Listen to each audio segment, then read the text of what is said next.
आज हम बात करने वाले हैं कहानी बंगला नंबर 17 पे।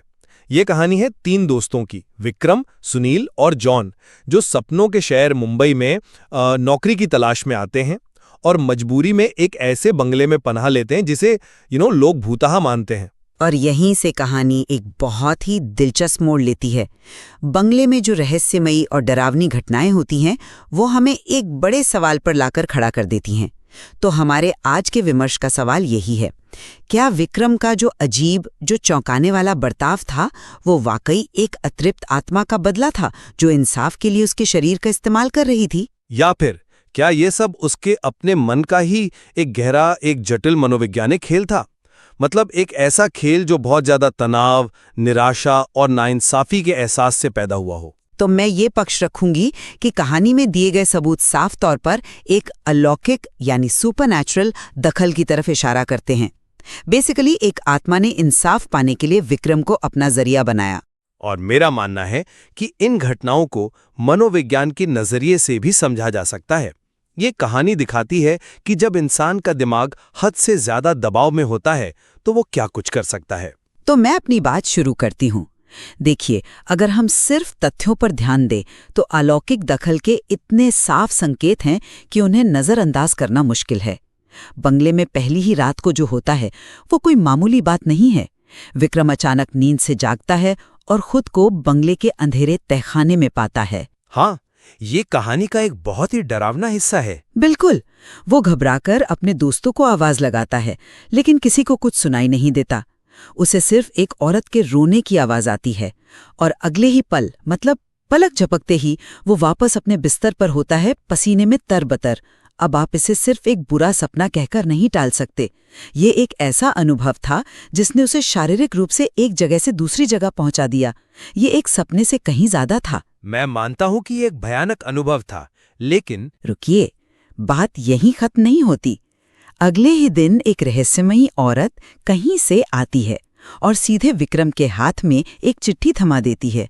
उस चिट्ठी में न सिर्फ नौकरी का पता था, बल्कि उस पर कंपनी के मालिक के असली दस्तखत भी थे। ये महज एक संयोग कैसे हो सकता है? ये तो एक सोची समझी योजना लगती है, जिसे कोई ऐसी ताकत चला रही थी जिसे उन दोस्तों की जरूरत और उस कंपनी के मालिक के राज दोनों के बारे में पता था। आपने जो घटनाएं बताईं वो वाकई हैरान करने वाली हैं। तहखाने में जागना, फिर वो चिट्ठी मिलना, कोई भी इसे पढ़कर चौंक जाएगा। लेकिन मैं इन घटनाओं को एक अलग नजरिए से देखता हूं।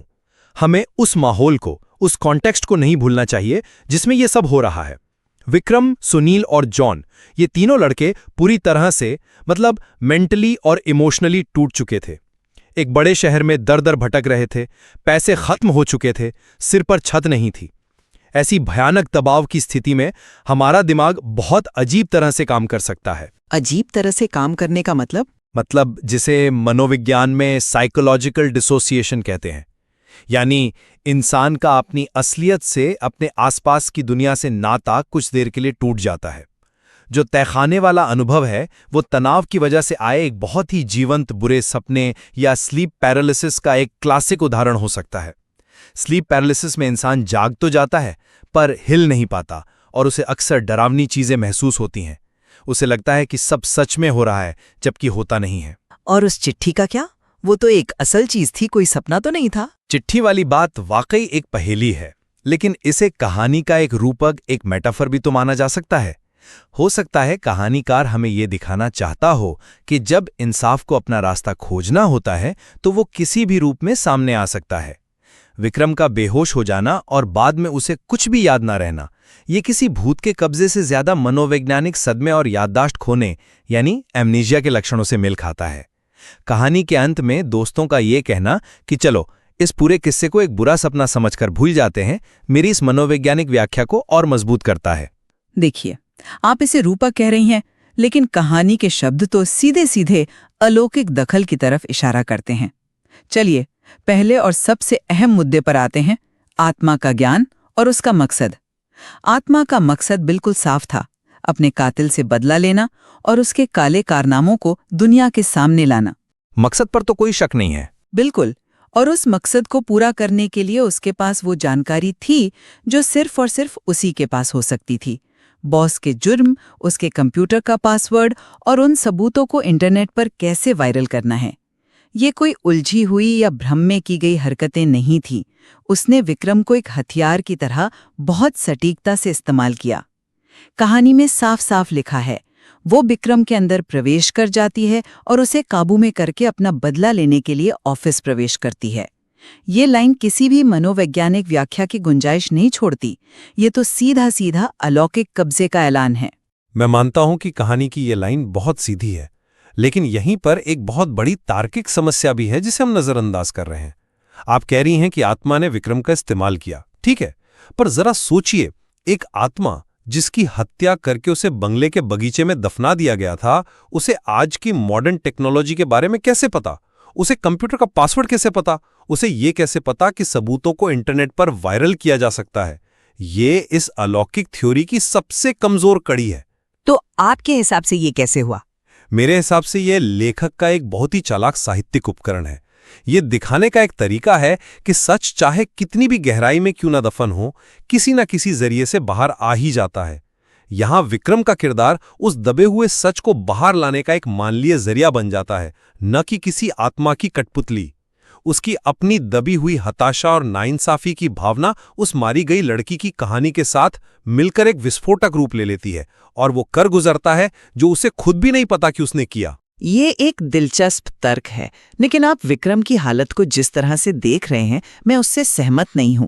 चलिए आपकी मनोवैज्ञानिक थियरी पर ही बात करते हैं। मान लीजिए, जैसा आप कह रहे हैं, कि ये एक फ्यूग स्टेट या बहुत ज्यादा तनाव की वजह से हुई प्रतिक्रिया थी। हाँ बिल्कुल, फ्यूग स्टेट का मतलब ही यही होता है कि इंसान तनाव में कुछ ऐसे काम कर जाता है जो उसे बाद में याद नहीं रहते। वो एक तरह के ऑटो पायलट मोड में होता है। एक मिनट, यहीं पर मेरी असहमति है। ऑटो पायलट मोड में या किसी ज़ॉम्बी जैसी हालत में कोई इंसान इतनी सटीकता और मकसद के साथ काम कैसे कर सकता है? वो बिना भटके सीधे बॉस के कैबिन तक पहुंचता है, एक ऐसा पासवर्ड डालता है जो सिर्फ बॉस को पता था, और फिर सबूतों को वायरल करने जैसा मुश्किल काम करता है। ये किसी भटके हुए या टूटे हुए दिमाग का काम नहीं लगता। इसमें एक बाहरी इंटेलिजेंस, एक बाहरी इच्छा शक्ति साफ नजर आती है जो उसके शरीर का इस्तेमाल कर रही थी। उसका कुछ भी याद न रहना इस बात का सबूत है कि उस दौरान उसका अपने शरीर पर कोई कंट्रोल नहीं था। ये तनाव की वजह से हुई भूल नहीं, बल्कि किसी और के द्वारा उसके शरीर के इस्तेमाल का नतीजा था। मैं इसे दूसरे तरीके से देखता हूँ।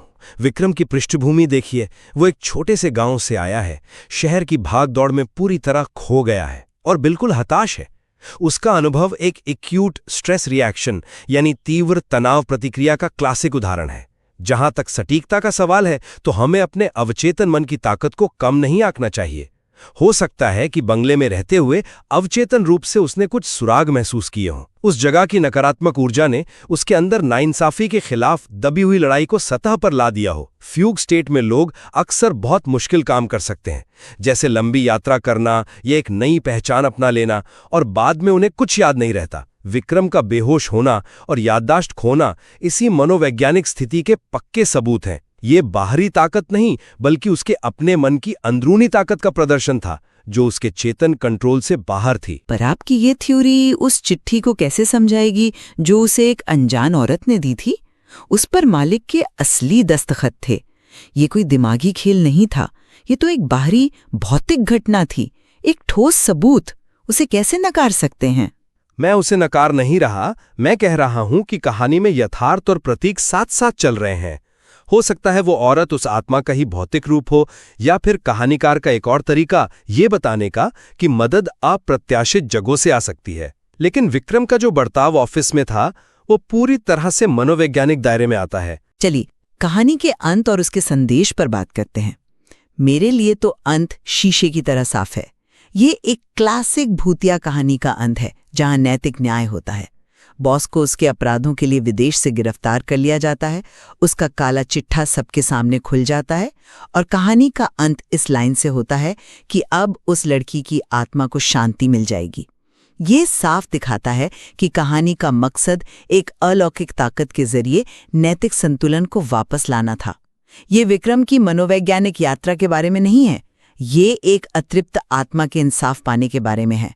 आत्मा को शांति मिलना एक ऐसा मुहावरा है जो सीधे तौर पर पारलौकिक न्याय से जुड़ा है। मैं मानता हूं कि न्याय होता है, लेकिन उस न्याय का जरिया जरूरी नहीं कि अलौकिक हो।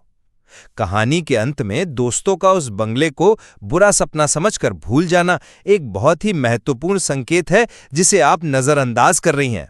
जरा सोचिए, अगर उन्होंने सच में किसी आत्मा को इंसाफ पाते देखा होता तो क्या वो उसे एक बुरा सपना मानकर भूल जाते? नहीं, वो उसे एक चमत्कार या एक डरावनी हकीकत की तरह जिंदगी भर याद रखते। हो सकता है वो इतने डर गए हों कि उस सच का सामना ही नहीं करना चाहते। या ये भी हो सकता है कि वे उसे एक दर्दनाक और भ्रमित करने वाले अनुभव के तौर पर अपने मन से निकालना चाहते हैं। उनका ये रिएक्शन एक मनोवैज्ञानिक सदमे यानी ट्रॉमा से गुजरे इंसान का रिएक्शन है, किसी अलौकिक घटना के गवाह का नहीं। ये इस बात का समर्थन करता है कि पूरी घटना एक दर्दनाक मनोवैज्ञानिक प्रकरण थी जिसे बाद में एक बुरे सपने के रूप में तर्कसंगत बनाया गया। आत्मा को शांति मिलेगी का मतलब ये भी तो हो सकता है कि अब उस नाइंसाफी का अध्याय बंद हो गया, जिससे उस बंगले से जुड़ी दर्दनाक यादें अब शांत हो जाएंगी। ये एक रूपक भी हो सकता है। मुझे ये तर्क दमदार नहीं लगता। अगर ये सिर्फ एक मनोवैज्ञानिक घटना थी जिसे उन्होंने बुरे सपने की तरह भुला दिया, तो कहानी का पूरा असर ही कम हो जाता है। कहानी की ताकत तो इसी बात में है कि एक बाहरी अलौकिक ताकत ने दखल दिया। कहानी में एक जगह यह भी बताया गया है कि विक्रम का पैर बगीचे में ठीक उसी जगह पर पड़ा था जहां लड़की को दफनाया गया था, और लिखा है कि जिस वजह से उस लड़की का सीधा संपर्क विक्रम से बन जाता है। ये कारण और प्रभाव का एक साफ अलौकिक रिश्ता है। ये मनोवैज्ञानिक नहीं बल्कि आध्यात्मिक संपर्क है। लेकिन क्या ये संपर्क शाब्दिक है या प्रतीकात्मक? ये भी तो संभव है कि उस जगह पर पैर रखने से विक्रम को अवचेतन रूप से उस जगह से जुड़ी त्रासदी का एहसास हुआ हो। नाइंसाफी का तीव्र एहसास, चाहे वो अपना हो या किसी और का, एक संवेदनशील इंसान के मन पर गहरा असर डाल सकता है, खासकर तब जब वो पहले से ही टूटने की कगार पर हो। कहानी का अंत हमें सोचने पर मजबूर करता है। वे उस बंगले को छोड़ देते हैं।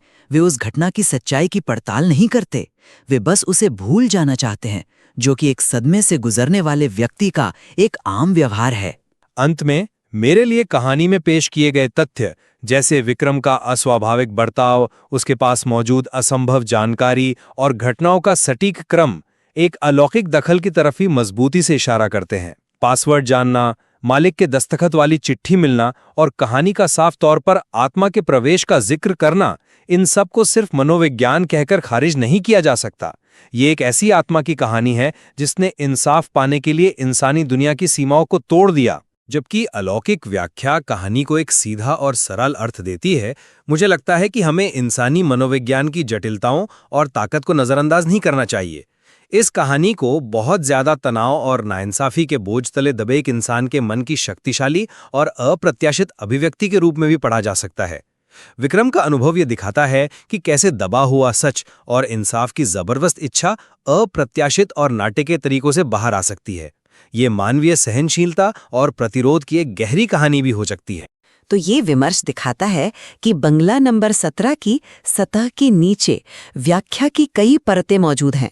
क्या ये बदला लेने वाली एक आत्मा की कहानी है जो इंसाफ के लिए किसी भी हद तक जा सकती है, या ये इंसानी दिमाग की उन अकल्पनीय गहराइयों की कहानी है जो दिखाती है कि चरम दबाव में हमारा मन क्या कुछ करने में सक्षम है?